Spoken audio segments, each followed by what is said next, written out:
18 साल पहले एक महिला ने दिया था अतीक को श्राप, तब मूंछों पर ताव देकर रखड़ रहा था अतीक। अब अतीक एंड फैमिली का हुआ अंत। तो पब्लिक बोली जो करोगे वही भुगतोगे, पर कानून का क्या? न बेटे की मिट्टी में जा पाया, न आखिरी बार पत्नी से मिल पाया। ऐसी मौत जो भगवान किसी को ना दे। कहते हैं कि दिल से दी हुई बद्दुआ या आशीर्वाद कभी खाली नहीं जाता। आज अतीक के साथ जो हुआ वो श्राप उसे 18 साल पहले ही एक महिला ने दिया था। तब अतीक की उम्र थी 42 साल। जब वो महिला छाती पीट पीट कर रो रही थी, तब अतीक अपनी मूंछों पर ताव देता हुआ अकड़ रहा था। वो कहता था, थाने से लेकर अधिकारी तक सब हमारी जेब में है, कोई कैसे हमारा बाल भी बांका कर देगा। पर कहते हैं कि घमंड तो रावण का भी नहीं रहा, तो अतीक क्या चीज है? आप ये जानकर हैरान हो जाएंगे कि 18 साल पहले अतीक ने जिस स्टाइल में कांड को अंजाम दिया, उसी स्टाइल में उसका अंत भी हुआ।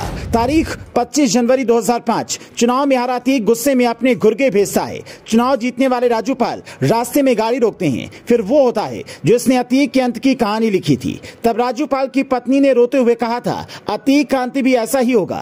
कहते हैं तब 17 से 19 गोलियां चली थी। फिर समय का पहिया घूमा। तारीख थी 15 अप्रैल 2030। बेटे की मौत से टूटा अतीक गुस्से में कई लोगों की पोल खोलने वाला था। पुलिस उसे मेडिकल चेकअप के लिए ले जाती है। गाड़ी रुकती है, वो उतरता है, मीडिया को बाइट देता है और मीडिया कर्मी बनकर आए 3 लोग उस पर हमला कर देते हैं। यहाँ भी आरोपी 17 गोलियां चलाते हैं।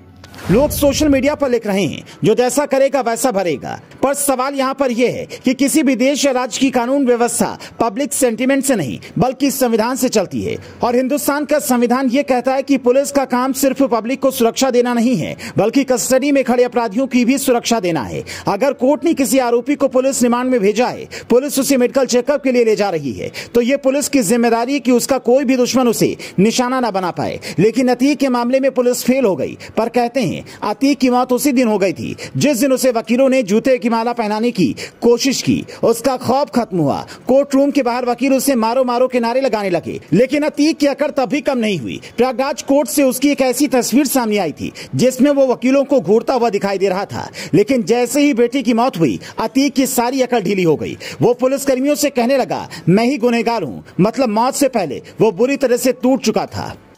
आज ना तो अतीक जिंदा है, ना उसका भाई अशरफ, ना ही उसका बेटा असद। फिलहाल अतीक के 2 बेटे जेल में हैं। पत्नी शाइस्ता जो फरार चल रही थी, वो पति को आखिरी बार विदाई देने के बाद जेल जा सकती है। आखिरी समय में अतीक की हालत ऐसी हो गई कि ना तो वो बेटे की मिट्टी में जा पाया, ना ही अपनी पत्नी शाइस्ता से मिल पाया। अगर आखिरी वक्त में उसके साथ कोई था, वो था अशरफ, जिसकी बल पर उसने जुर्म का साम्राज्य खड़ा किया, पूर्वांचल में अपनी दहशत फैलाई और एक फोन पर कईयों की जिंदगियां छीन ली। शायद इसीलिए योगी सरकार के मंत्री स्वतंत्र देव सिंह कह रहे हैं कि पाप पुण्य का हिसाब इसी जन्म में देना पड़ता है। प्रारंभ और कर्म कांड पर यकीन रखने वाले लोग ये कहने लगे कि अतीक भले ही दूसरे धर्म का था, लेकिन न्याय धर्म शास्त्रों के आधार पर मिला है।